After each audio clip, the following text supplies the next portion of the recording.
Hi friends, ధనుర్మాసం ప్రారంభమైంది. ఈ మాసం విష్ణుమూర్తికి చాలా ఇష్టమైనది.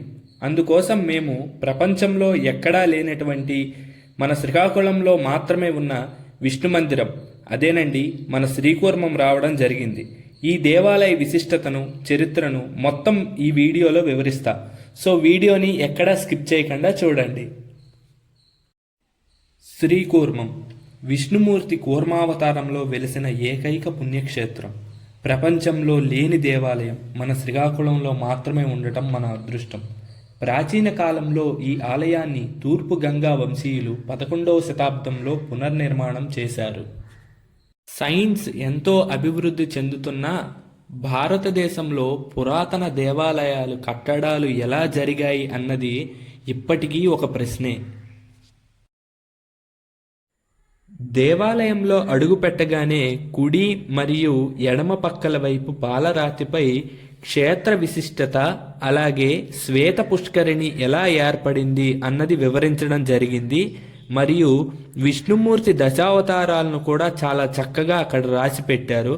ఖచ్చితంగా చదివి తెలియని వాళ్ళు ఎవరైతే ఉన్నారో వాళ్ళకి మన చరిత్ర తెలియజేయవలసిందిగా మా ఈ ఛానల్ తరపున వీకెండ్ డిలైట్ సబ్స్క్రైబర్స్కు మేం కోరుకుంటున్నాం. సరే, ఇప్పుడు అసలు కథలోకి వెళ్ళిపోదాం. పూర్వం దేవతలు, రాక్షసులు సముద్ర మదనం చేస్తున్నప్పుడు అమృతం కోసం మందర పర్వతం అనే పర్వతాన్ని మోయడానికి విష్ణుమూర్తి కూర్మావతారం ధరించి తన వెన్నుపై పర్వతాన్ని మోశాడు. విష్ణుమూర్తి ఆలయాలు ప్రపంచంలో ఎన్నో ఉన్నా కూర్మావతారంలో ఉన్న దేవాలయం మన శ్రీకాకుళంలో మాత్రమే ఉంది.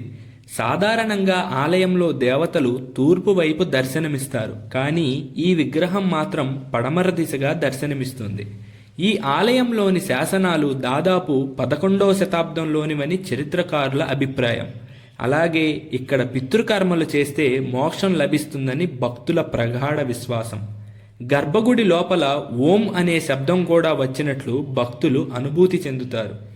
గుడికి ముందుగా ఉండే పుష్కరిణి సహజ సిద్ధంగా ఏర్పడిందని చరిత్రకారులు చెప్తున్నారు. ఈ స్వామిని దర్శించుకుంటే సంతాన వృద్ధి, జీవితంలో స్థిరత్వం సిద్ధిస్తుందని చెప్పి ప్రజలు నమ్ముతారు. ఈ ఆలయాన్ని పైనుంచి చూస్తే పూర్తి తాబేలు ఆకారంలో ఉన్నట్టు కనిపిస్తుంది. అలాగే గర్భగృహంలో దీపం వెలిగితే స్వామి విగ్రహం మీదే ఆ వెలుగు కేంద్రీకృతమై ఉంటుంది. గర్భగుడిలో మంత్రోచ్చారణ చేస్తే శబ్దం ఆలయ ప్రాంగణం అంతా ప్రతిధ్వనిస్తుంది. శక్తి కేంద్రమైన బ్రహ్మస్థానం గర్భగృహానికి నేరుగా అనుసంధానం చేయబడి ఉంటుంది. ఇది ఈ క్షేత్రం యొక్క విశిష్టత. ఏ క్షేత్రానికైనా క్షేత్రపాలకుడు ఉంటాడు. అలాగే శ్రీకూర్మ క్షేత్రానికి కూడా క్షేత్రపాలకుడు ఉన్నాడు. అదేనండి, అతనే మన శివయ్య. పాతాళ శివుడి రూపంలో ఇక్కడ ప్రత్యక్షంగా అందరికీ దర్శనమిస్తాడు. అయితే ముందు పాతాళ శివుడిని దర్శించుకున్న తర్వాతనే విష్ణుమూర్తిని దర్శిస్తే ఆ దర్శనం పూర్తవుతుందని ఇక్కడ స్థల పురాణాలు చెప్తున్నాయి. ఇదండి మన శ్రీకూర్మం యొక్క విశిష్టత.